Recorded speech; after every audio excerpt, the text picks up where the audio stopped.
আসসালামু আলাইকুম সুপ্রিয় শিক্ষার্থীবৃন্দ। আজকের অনলাইন ক্লাসে সকলকে জানাই স্বাগত। আশা করি সকলেই ভালো আছো। আমি মোহাম্মদ আসাদুজ্জামান, সহকারী শিক্ষক, দরিহামিরপুর ডাক্তার হামিদুদ্দিন উচ্চ বিদ্যালয়। আজকে আমি অষ্টম শ্রেণীর গণিত বিষয়ে একাদশ অধ্যায় থেকে আলোচনা ও এর সংক্রান্ত সমস্যার সমাধান করে দিব। তোমরা সকলেই খাতা, বই, কলম নিয়ে তৈরি হও।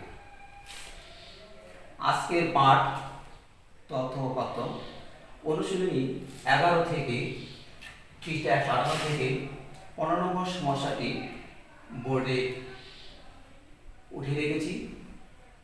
এখানে সৃজনশীল প্রশ্নেরটা হলো আমি উপস্থাপন করে শোনাচ্ছি। অষ্টম শ্রেণীর তৃতীয় শিক্ষার্থীর ইংরেজি বিষয়ে প্রাপ্ত নম্বর হলো 45, 42, 60, 61, 58, 53, 48, 52, 51, 49, 73, 52, 57, 71, 64, 49, 56, 48, 67, 63, 70, 59, 54, 46, 43, 56, 59, 43, 68 ও 52। এখানে ক, খ, গ তিনটি প্রশ্ন রয়েছে। শুরুতে আছে ক, শ্রেণী ব্যবধান 5 ধরে শ্রেণীর সংখ্যা কত? খ, শ্রেণী ব্যবধান 5 ধরে গণসংখ্যা নির্বাচন সারণী তৈরি করো। ঘ, সারণী থেকে গড় নির্ণয় করো। শ্রেণী ব্যবধান বলতে আমরা বুঝি যে কোনো শ্রেণী ঊর্ধ্ব সীমা থেকে নিম্ন সীমার ব্যবধানই হলো শ্রেণী ব্যবধান। তো আমরা এখন শুরু করতে পারি। তোমরা খাতায় লিখে নাও। সমাধান। ক, আমরা খেয়াল করি যে শ্রেণী ব্যবধান 5 ধরে দেওয়া আছে। কাজে আমরা লিখে দিই এখানে শ্রেণী ব্যবধান 5।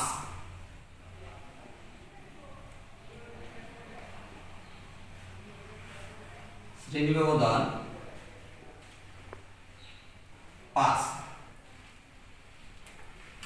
আর এখানে যে কতগুলো আছে 30 জন শিক্ষার্থীর প্রাপ্ত নম্বর, এখানে সর্বোচ্চ নম্বর কত তা আমাদের বের করতে হবে। আমরা যদি খেয়াল করি 45 শুরুতে আছে, 45, 42, 60। তো 45 4 দশক, এর চেয়ে বড় এখানে আছে 60, 6 দশক। এর চেয়ে বড় আছে এখানে যদি আমরা খেয়াল করি তাহলে দেখতে পাবো এখানে 73, 7 দশক। তো 73 7 দশকে 70 থেকে 79, এর ভিতরে কোন সংখ্যাটা বড় আমরা দেখে নিই। তাহলে খেয়াল করে দেখা যায় এখানে 71, 70 আর নেই। তাহলে 70, 71, 73, এর মধ্যে সবচেয়ে বড় হলো 73। তাহলে আমরা লিখতে পারি সর্বোচ্চ নম্বর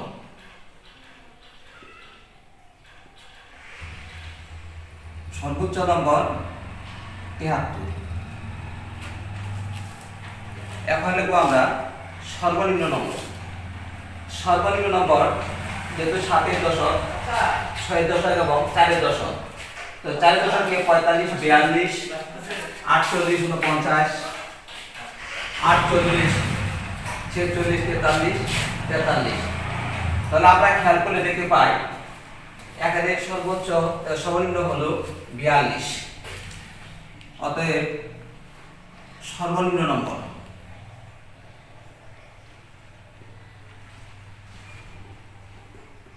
42। আমরা জানি পরিসর সমান সর্বোচ্চ নম্বর বিয়োগ সর্বনিম্ন নম্বর, অর্থাৎ সর্বোচ্চ মান থেকে সর্বনিম্ন মান বিয়োগ করে এর সাথে আর যোগ করলে পাই আমরা পরিসর। তাহলে অতএব পরিসর সমান, সুতরাং পরিসর লিখতে পারি পরিসর সমান, তোমরা খাতায় লিখে নাও, সর্বোচ্চ নম্বর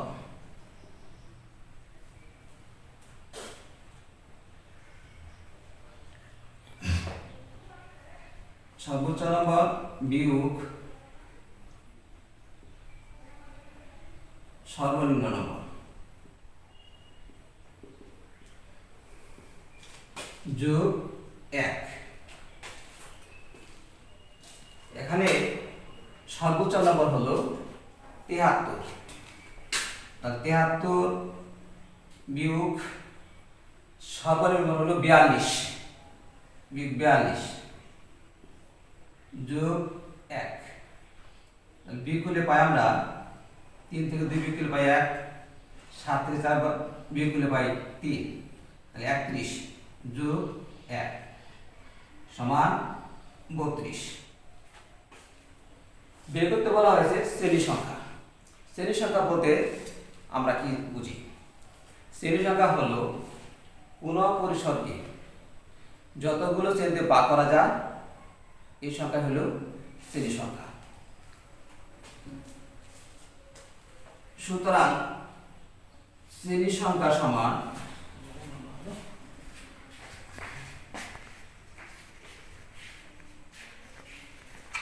পরিসর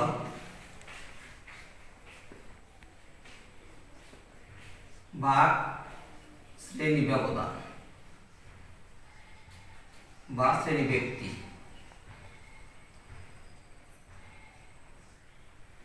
এখানে খেয়াল করো, পরিসর পেয়েছি 32, শ্রেণী ব্যবধান 5 ধরা হয়েছে, সুতরাং 5 দিয়ে ভাগ করব। যদি আমরা 32 কে 5 দ্বারা ভাগ করি তাহলে কি আসে? 5 6 30 বিয়োগ বাই 2। এখন যেহেতু এটা যায় না, দশমিক দিয়ে 0, 20 4 5 20, তাহলে কি পেলাম? 6.4। 6.4 সংখ্যাটা পূর্ণ সংখ্যা না, যেহেতু শ্রেণী সংখ্যা কে পূর্ণ সংখ্যায় থাকে, একে পূর্ণসংখ্যায় রূপান্তরিত করতে হবে। তাহলে আমরা কি দিব? এটা পূর্ণ সংখ্যা করতে হলে যেহেতু 6.4 6 এর চেয়ে বেশি আছে, বিদায় পরবর্তী সংখ্যা নিতে হবে। 6 এর পরবর্তী সংখ্যা হলো 7 বা 7। তাহলে পেয়ে গেলাম শ্রেণী সংখ্যা 7। আশা করি সকলেই অঙ্কটি বুঝতে পারছো। এরপরে যদি কার কোনো সমস্যা থেকে যায় আমাদের কমেন্ট করবে, আমরা জানিয়ে দেব। এবার আমরা খ নম্বর নিয়ে আলোচনা করব। শ্রেণী ব্যবধান 5 ধরে গণসংখ্যা নির্বাচন সারণী তৈরি কর। গণসংখ্যা নির্বাচন সারণী আমরা প্রথমে, এখন আমরা খ নাম্বারটা বোর্ডে করে দিচ্ছি, তোমরা খেয়াল করো। শ্রেণী ব্যবধান 5 ধরে গণসংখ্যা নির্বাচন সারণী এটা তৈরি করব। এখন আমরা প্রথমে কলাম করে দিকে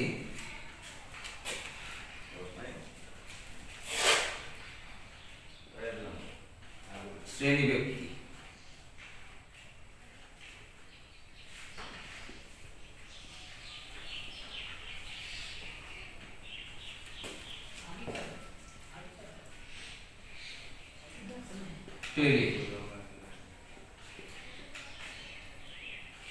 গঠন সংখ্যা বা গণসংখ্যা।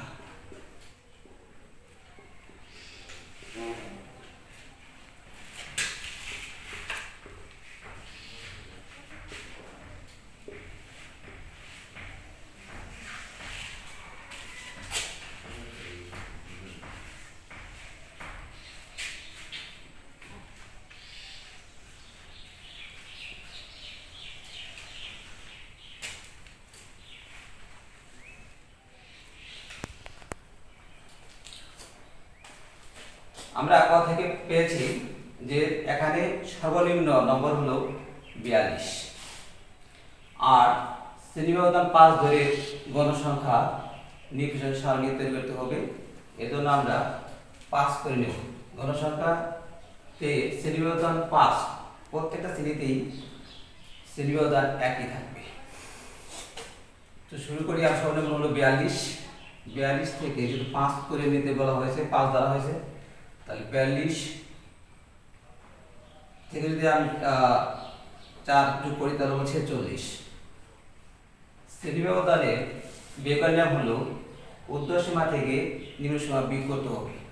বিয়োগ করে পাই আমরা 4, এর সাথে 1 যোগ করতে হবে 5, তাহলে শ্রেণী ব্যবধান 5। 42 থেকে 46 এখন থেকে শুরু করলাম।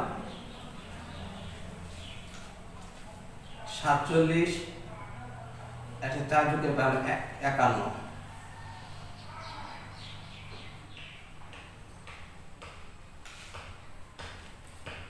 52 থেকে 4 যোগ হয় 56।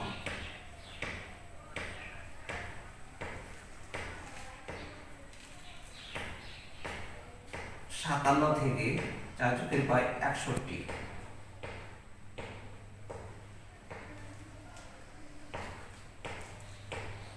62 4 যোগ পাবো আমরা 66।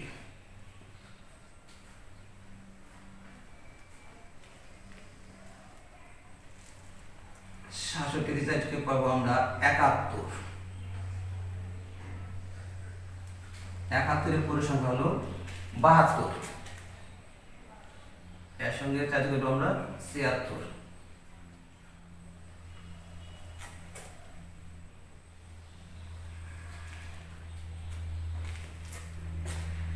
তাহলে তোমরা খেয়াল করো শ্রেণী সংখ্যা, শ্রেণী ব্যক্তি এখানে শ্রেণী সংখ্যা কয়টা হয়েছে? 1 2 3 4 5 6 7। আমরা কই পেয়েছিলাম? শ্রেণী সংখ্যা 7। আশা করি সবাই বুঝতে পারছো।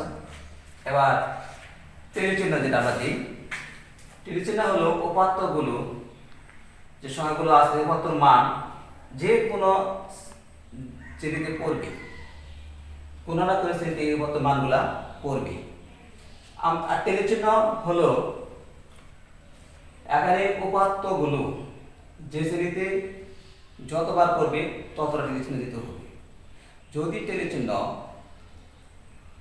4টের বেশি হয় তাহলে আমরা পঞ্চম চিহ্নটি আড়াআড়ি ভাবে দিব। তোমরা খেয়াল করো, আমি তীর চিহ্ন ব্যবহার করছি। শুরুতে কত হলো 45, এটা কোন শ্রেণীতে পড়ে? 42 থেকে 46 অবশ্যই এর মধ্যে আছে 42 43 44 45 46, তাহলে এই শ্রেণীর ভিতরে পড়বে। তাহলে আমরা একটা চিহ্ন দেবো, একটা তীর চিহ্ন দেবো যে শ্রেণীতে পড়বে। এরপর আছে 42। 42 তো এখানে দেখা সহজেই আমরা ধরতে পারি, এখানে দিলাম একটা চিহ্ন। 60 আমি কোন জায়গায় দেখে খেয়াল করি? এখানেও নাই, এখানে নাই, এখানে নাই। 57 থেকে 61 অবশ্যই এর ভিতরে 60 আছে, সুতরাং আমরা চিহ্নটা দেখে নেব। এরপরে 61টা আমরা এখানে দেব, তা স্পষ্টই আছে। 58টা দেবো আমরা এই জায়গাতে। 53 52 53 54 55 56, সুতরাং এই জায়গায় পড়ে 53। 48 এটা বলবো 47 থেকে 51 ভিতরে। 52 উপাদানটা পড়বে এই জায়গাতে দেওয়া আছে। 51 দেওয়া আছে। 49 47 থেকে 51 এর ভিতরে রয়ে গেছে, একটা কিছু নাটা দেব। 73 এটা আমরা সর্বশেষ 72 থেকে 76 এই শ্রেণীতে পড়ছে, সুতরাং আমরা এখানে একটা কিছু দেব। 52 এখানে এই শ্রেণীতে পড়ছে। 57 এই শ্রেণীতে পড়ছে। 71 এই শ্রেণীতে পড়ছে। 64 62 থেকে 66 এর মধ্যে আছে। 49 এই শ্রেণীতে। 47 48 49। 56 58 48 সাতচল্লিশ, আটচল্লিশ, এই চারটে আছে, যেহেতু পঞ্চম এজন্য আড়াই দেবো। 67, 67 এটা দেওয়া আছে, এই শ্রেণীতে আছে। 63 এই শ্রেণীতে আছে। 70, 67, 68, 69, 70 এই শ্রেণীতে আছে। 59, 57, 58, 59 এটাও চারটে আছে, এটা আমরা কি বলতে হবে পঞ্চম আড়াআড়ি দেব। 59, এরপর আছে 54, 52, 53, এটাও আমরা চারটে হয়ে গেছে, এজন্য শেষটা পঞ্চমটা আড়াআড়ি ভাবে দিব। 46 এটা এখানে দেখাই যায়, 46, 43, 42, 43, 56 দেওয়া আছে এখানে হচ্ছে। 59, 57, 58, 59 এই শ্রেণীতে পড়ছে। 43, 42, 43 এই শ্রেণীতে পড়ছে। এই চারটে হয়েছে পঞ্চম আড়াআড়ি। 68 এটা আমার এখানে পড়ছে। 52 এই জায়গাতে পড়ছে। তাহলে আমরা এখানে যে 30টা উপাত্ত পাইলাম, উপাত্ত সংখ্যক মানগুলো আমরা 30 চিহ্ন রূপে প্রকাশ করা হয়। এরপর আছে গঠন সংখ্যা বা গণসংখ্যা। গঠন সংখ্যা বা গণসংখ্যা হলো 30 চিহ্ন যতগুলি পড়ছে ঠিক গঠন সংখ্যা বা গণসংখ্যা ততই হবে। এখানে 30 চিহ্ন হয়েছে 5, তাহলে গঠন সংখ্যা আমরা লিখব 5। 42 থেকে 46 এই শ্রেণীতে 30 চিহ্ন 5, এখানে গঠন সংখ্যা 5। 47 থেকে 51 এই শ্রেণীতে 30 চিহ্ন 5, গঠন সংখ্যা 5। আশা করি তোমরা বুঝতে পারতেছো। 52 থেকে 56 এখানে 30 চিহ্ন হলো 5, 6, 7, তাহলে এখানে হবে 7। 57 থেকে 61 এই শ্রেণীতে 30 চিহ্ন হলো 5 আর 1, 6, সুতরাং গঠন সংখ্যা 6। 62 থেকে 66 এখানে 30 চিহ্ন 2, কাজে গঠন সংখ্যা 2। 67 থেকে 71 এখানে 30 চিহ্ন 4, সুতরাং গঠন সংখ্যা হবে 4। 72 থেকে 76 এখানে 1, গঠন সংখ্যা হবে 1। আমরা এবার এই গঠন সংখ্যা বা গণসংখ্যা যোগ করলে কত হয়? 5 আর 5 10, 7, 17, 17 আর 6 23, আর 2 25, 25 আর 4 29, আর 1 30, তাহলে মোট